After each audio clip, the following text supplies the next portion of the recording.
a drive-by shooting on an Alaskan highway, and a bomb sent through the mail. Two apparently random acts of senseless violence, until forensic science discovered an important link.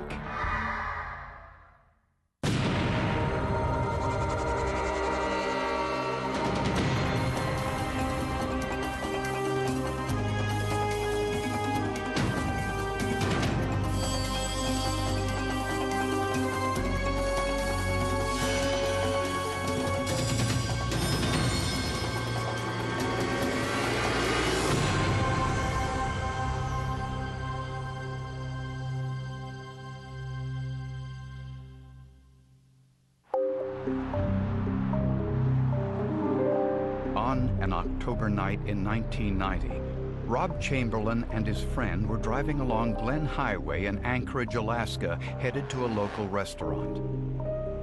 As he approached the exit ramp, Chamberlain heard a loud crack. He looked back and saw a hole in his rear window. Then he saw his friend, 20-year-old Jeffrey Kane, slumped in his seat and covered in blood. The bullet entered the back of his head, exited out the front of his head. Death was instantaneous. Kane's parents were called to the scene. I couldn't understand why Jeff had to be the one that was shot. Maybe I'm just, like, there's other people. Why not shoot the bad people? Jeff was a computer programmer with no known enemies. The driver, Rob Chamberlain, said he had no idea why they were targeted. Our first impression was maybe it was a drug deal gone bad and somebody was following this young man and something had happened. We really pressed the issue. Were you targeted for some apparent reason? Were you involved in something? Do you have any enemies? Have you been involved in anything that would have led somebody to target you? Not far from the site of the shooting, police found a shell casing on the side of the highway. The bullet probably came from another vehicle that was traveling in the same direction as our victim vehicle. The casing was from a high-powered assault-style rifle, a Heckler & Koch, or HK-91. Police wondered whether the shooting was intentional or a random act. They were concerned that somewhere there was a shooter out there, not knowing what had happened or what led to it. They just knew that there was somebody out there who randomly shot a teenage boy on the road. It's kind of scary to think that you could be driving down the road and get shot. It was very tense at the time. They knew there was a shooter out there still and somebody who had just killed somebody. With little else to go on, police asked the public through local media outlets for any witnesses to come forward. I would not think it was a stray bullet.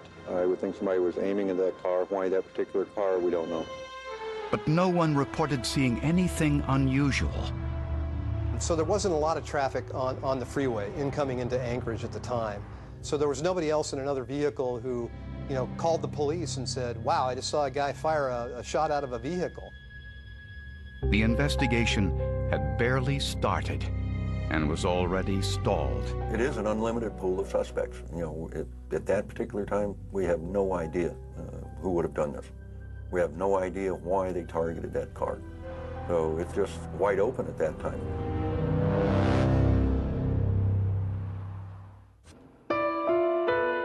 Jeff Kane's family and friends tried to make sense of the highway shooting that took his life. Kids driving, speeding, maybe a car accident, but never, ever just sitting in a car and getting shot. It's something you read about in Los Angeles, not Alaska. The shell casing found on the highway led police to believe that Jeff had been hit with a bullet fired from another car. It looked like the shooter waited until the car exited the highway and reduced speed before firing the fatal shot. I believe what happened was that the suspects in this case were pacing the victim vehicle until they can get the best shot possible. The next morning, news of the shooting appeared in the local newspaper. And when 19-year-old George Kerr saw it, he felt he had no choice but to call police. Yeah. Can I explain my situation here? I mean, these guys are friends, okay friends, I would say. I mean, and I usually wouldn't rat out my friends, but this is just so severe, I gotta do it. Kerr said he and his two friends, R.D. Cheeley and Doug Gustafson, bought an assault rifle earlier in the day. Later, when they were driving home, a car cut them off on the highway. Just pissed R.D. off. So he turns to Gustafson, he said, "Shoot that mother." He claimed that Gustafson raised the rifle and fired a single shot towards the car.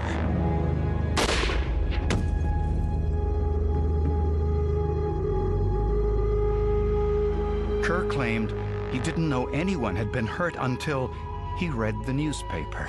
Did he actually aim it like a rifle? It was really quick. I don't know, I was sitting in the back and I was telling him, "You don't want to do that." I still didn't think he'd do it. George Kerr's story of the shooting, it's very credible because by that time we had worked this crime scene and the highway all night. It was very consistent with what we had. And he definitely had information that hadn't been released to the media. Kerr claimed he didn't know what Gustafson did with the rifle after the shooting. Investigators weren't entirely convinced that Kerr would testify against his friends in open court. I'll be honest with you, I never trusted George.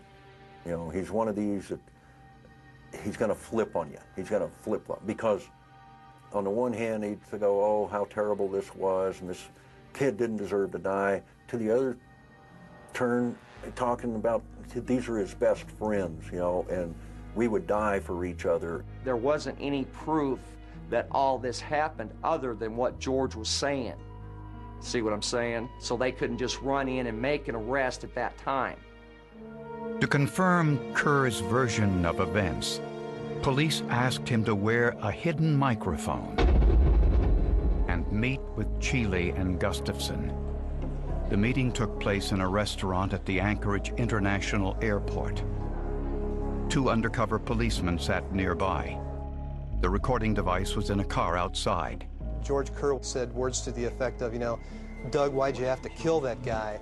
And Gustafson responded with words to the effect of, "Well, I didn't mean to, George," and absolutely corroborated what Kerr had just told the detectives.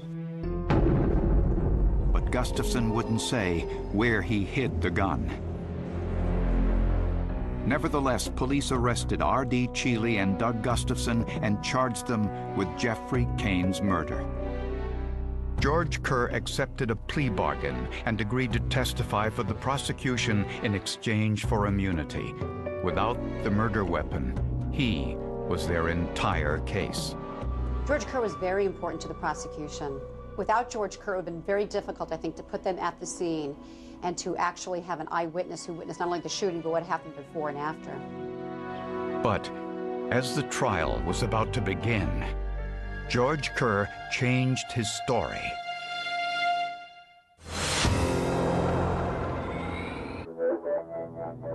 Police had two men in custody for the shooting death of Jeff Kane based on information provided by their eyewitness, George Kerr. Kerr initially said that Doug Gustafson fired an assault rifle at Jeff Kane from approximately 10 yards away, which killed him instantly. But soon, Kerr changed his story. It wasn't like an aim thing, it was just pointed in the general direction of the car. He now claimed that Gustafson pointed the gun out the window and fired a shot from 200 yards away, which hit the car. I believe that this was done so as to throw a bone to his friends, that is to give them an out to say that it wasn't first-degree murder, that maybe it was something lesser than that, like criminally negligent homicide or manslaughter, basically something to try to appease his friends. The shell casing at the scene indicated the weapon was an HK-91 assault rifle. Receipts from a local gun store supported George Kerr's claim that Doug Gustafson had bought an HK-91 the day of the murder. Kerr also said that he, Cheeley, and Gustafson had been shooting the gun earlier that day, and they used a road sign as a target. Investigators found that sign with 3 bullet holes. To test Kerr's story, investigators turned to forensic analyst Robert Shem. he test-fired an HK-91 into a piece of metal the same thickness as the road sign. Then, using a rubber-like casting substance called microsil, he made impressions of the bullet holes in the road sign and those produced by his test firing of the same type of gun. The castings were compared under a microscope. Once I removed the rubber, I was able to establish that the holes in the sign were indeed .30 caliber, and they possessed the same rifling characteristics as an HK-91. The test proved Kerr's claim that the boys were using an HK-91 that day. But could investigators prove the shooting was intentional? The fatal bullet entered the car through the back window, hit the victim, and exited through the passenger side window. Here, investigators got a lucky break. There was tinting film on the windows of the victim's car. Had the vehicle not had tinting film, the tempered glass that was on the back window of the vehicle and on the passenger side window would have shattered and probably been completely lost. The tinting film held the glass together. As a result, the bullet hole was still visible. Shem took what was left of the passenger window and made a cardboard template, then recreated the bullet hole. He placed the template in the victim's passenger side window. And then he conducted a simple test. He ran a string from the bullet hole in the back window through the hole in the headrest to the hole in the passenger side window. What we found was that after stringing the trajectory, that the angle was approximately 47 degrees off the back of the vehicle. If the shot had been fired from 200 yards away, as George Kerr now claimed, the trajectory angle would be approximately 95 degrees. But the 47-degree angle placed the shooter's car very close, within 7 to 15 yards away. This then put the vehicles in such a close position that it rendered a very easy shot for Mr. Gustafson when he shot at the victim vehicle. At the murder trial, George Kerr testified against his two friends, but continued to insist their car was 200 yards away from the victim's car when the shot was fired. Because I think it's just not a first-degree murder thing. And you base that on what? Because he was shooting at the car, not to kill. But the forensic evidence proved they were less than 15 yards away, which meant the shot was intentional. Based on this evidence, the driver, R.D. Cheeley, was convicted of second-degree murder. Doug Gustafson, the shooter, was convicted of first-degree murder. Both were sentenced to life in prison. Since George Kerr had immunity from prosecution, he left Alaska soon after the trial ended. But the story didn't end there.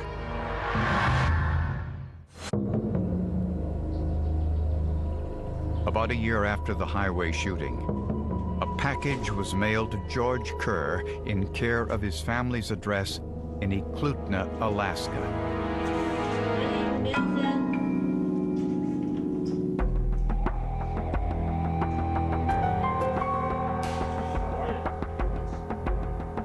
Since George was out of state, his father decided to open it.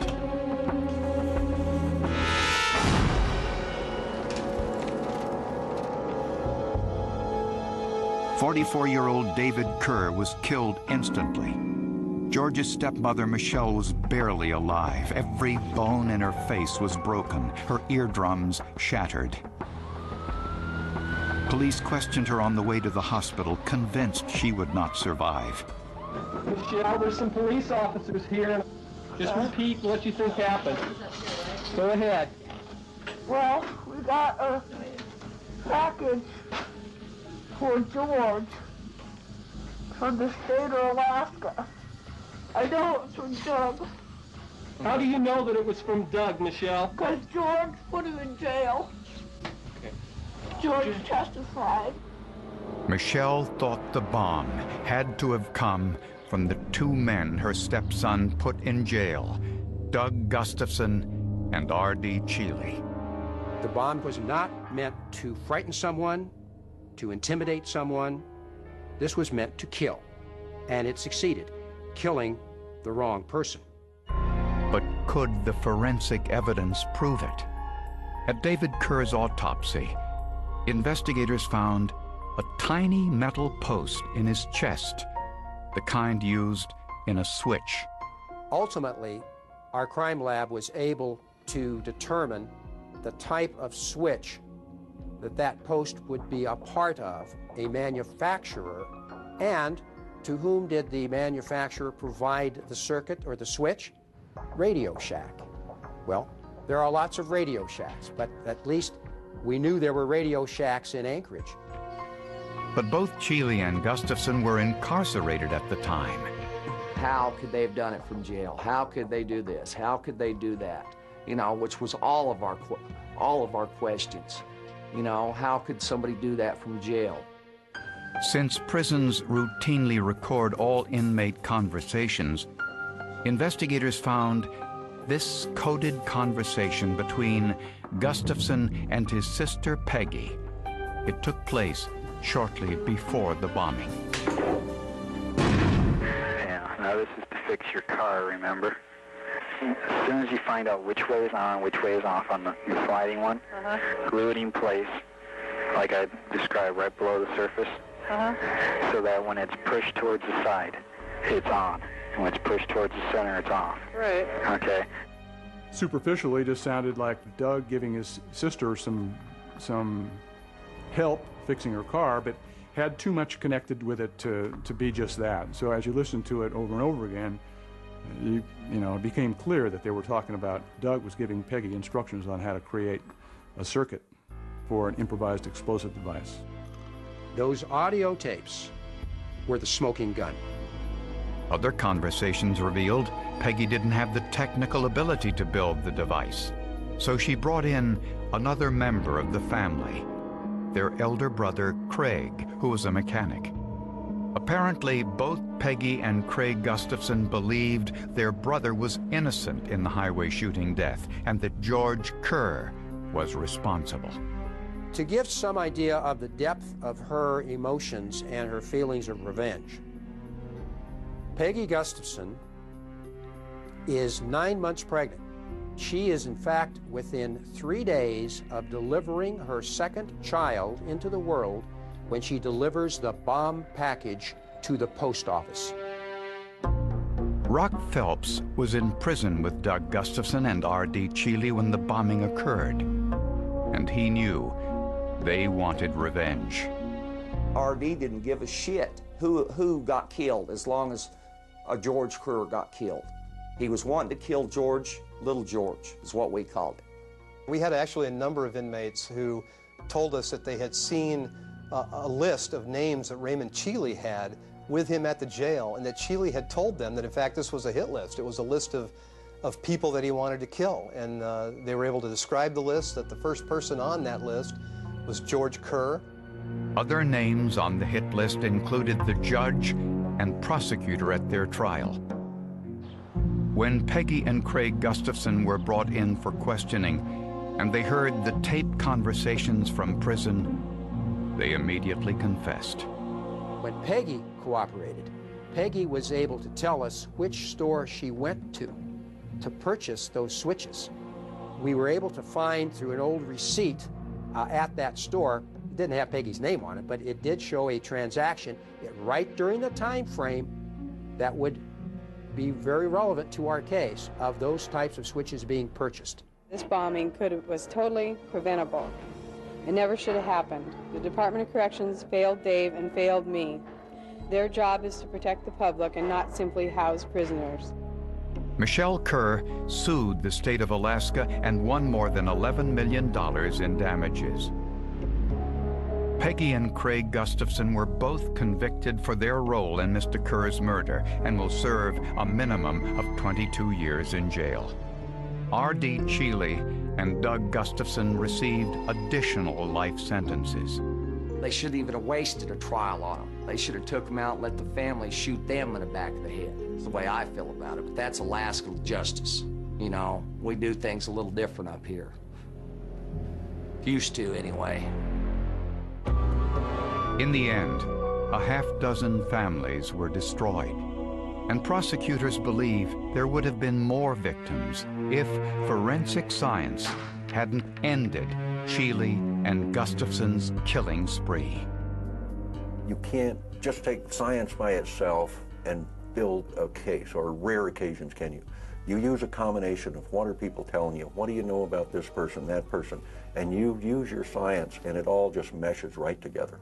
And it builds your case, you know. But without that, you know, we'd still be back in the dark ages of investigating crime.